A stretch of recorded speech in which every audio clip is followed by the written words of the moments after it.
গোস্তটা খেয়ে নিলেন, বলতেছেন জুলটা হারাম। তো ওই গোস্ত তো জুলের ভিতরে পাকানো হয়েছে। আপনি সংবিধানের এক অংশ মানবেন, আর এক অংশ মানেন না। ভারী মজা। একটা অর্ডারের ভিত্তিতে দুইটা ভোট একই দিনে হয়েছে।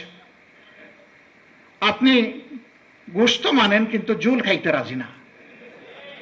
একই তরকারি, একই বাসনে পাকানো হয়েছে, গোস্তটা খেয়ে নিলেন, বলতেছেন জুলটা হারাম। তো ওই গোস্ত তো জুলের ভিতরে পাকানো হয়েছে, তাইলে এই গোস্ত হালাল হয় কিভাবে? ওইটা হারাম।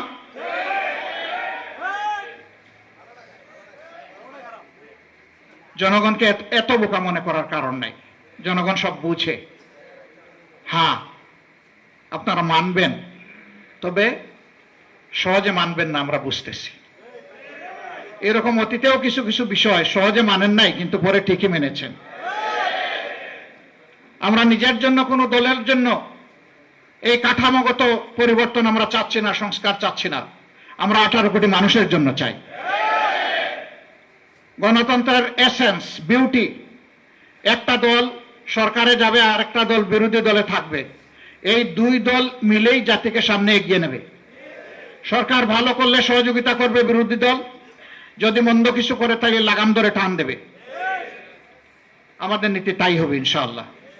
তাওয়ানু আলাল বিররি ওয়াত তাকওয়া ওয়ালা তাওয়ানু আলাল ইসমি ওয়াল উদওয়ান। এই নীতির বাইরে আমরা যাব না। জাতীয় স্বার্থে কাউকেই আমরা ছাড় দিয়ে কথা বলবো না। 70% মানুষ যারা ভোট দিতে গিয়েছিল, তাদের প্রায় 70%, 68% ঊর্ধ্বে তারা সংস্কারের পক্ষে রায় দিয়েছে। এখন একবার ওনারা বলেন যে আমরা অক্ষরে অক্ষরে মানব, আবার বলেন জনগণ না বুঝে রায় দিয়ে দিছে।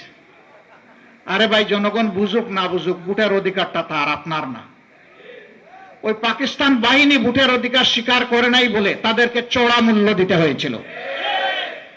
আজকেও যদি সেই পুরোনো কায়দায় চিন্তা করা হয়, জনগণের ভোটকে অস্বীকার করার, অগ্রাহ্য করার, অপমান করার, তাহলে দেশবাসীকে অপমান করার খেসারত গোনার জন্য তৈরি থাকতে হবে।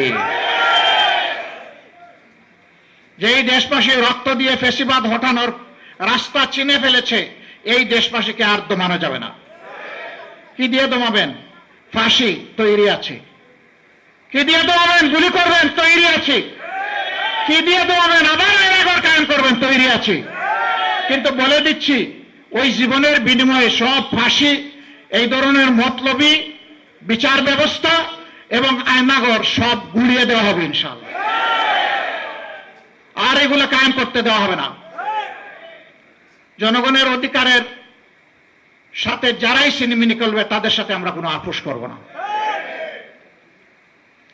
জাতীয় জীবনে আমরা এখন একটা গুরুত্বপূর্ণ জায়গায় আছি, খুবই জটিল জায়গায় আছি। সম্প্রতি যুদ্ধের কারণে গোটা বিশ্ব অস্থির, অর্থনীতি অনেক দেশে ভঙ্গুর হয়ে পড়েছে।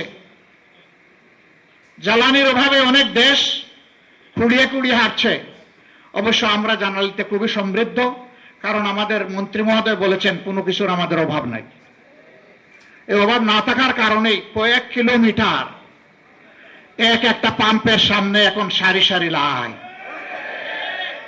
তো অভাব নাই তো এত লম্বা লাইন কেন? আজকেও আমি বিভিন্ন ইন্ডাস্ট্রি মালিকদের সাথে কথা বলেছি। আচ্ছা, বুঝলাম গাড়ি চলবে না, না হয় হাঁটলাম। তো ইন্ডাস্ট্রি যদি না চলে, তাহলে এই দেশ চলবে কিভাবে?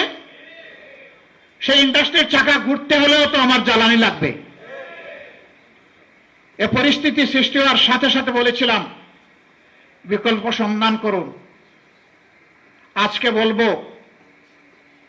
সংকীর্ণতা থেকে বের হয়ে আসুন। এটা সরকারের একার সমস্যা নয়, এটি 18 কোটি মানুষের সমস্যা। এটা শুধু বাংলাদেশের সমস্যা নয়, এটা গ্লোবাল প্রবলেম। এই ধরনের জাতীয় সমস্যায় খোলা মনে সবাইকে নিয়ে বসেন।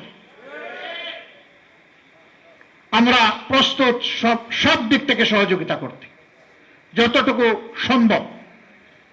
আজকেও কয়েকটা দেশের প্রতিনিধিদের সাথে কথা বলেছি যে তারা এই পরিস্থিতিতে আমাদেরকে কি সহযোগিতা করতে পারে। তারা বলেছে আমরা সাধ্যমতো বন্ধু দেশকে সহযোগিতা করার জন্য প্রস্তুত আছি। আমরা যদি এই সরকারের ব্যর্থতা চাইতাম, তাহলে আমরা রাস্তায় এখন নেমে আগুন জ্বালানো শুরু করতাম। আমরা তো সরকারের সফলতা চাই, কিন্তু সরকারই যদি উল্টা পথে হাঁটে আমাদের তো করার কিছু নাই। সরকারকে সঠিক পথে হাঁটতে হবে। মানুষের আকাঙ্ক্ষাকে সম্মান করুন। একবারে আগামী 29 তারিখ আবার অধিবেশন বসছে, আমাদেরকে নোটিশ দেওয়ার কথা বলা হয়েছে সংস্কার বিষয়ে আলোচনার জন্য।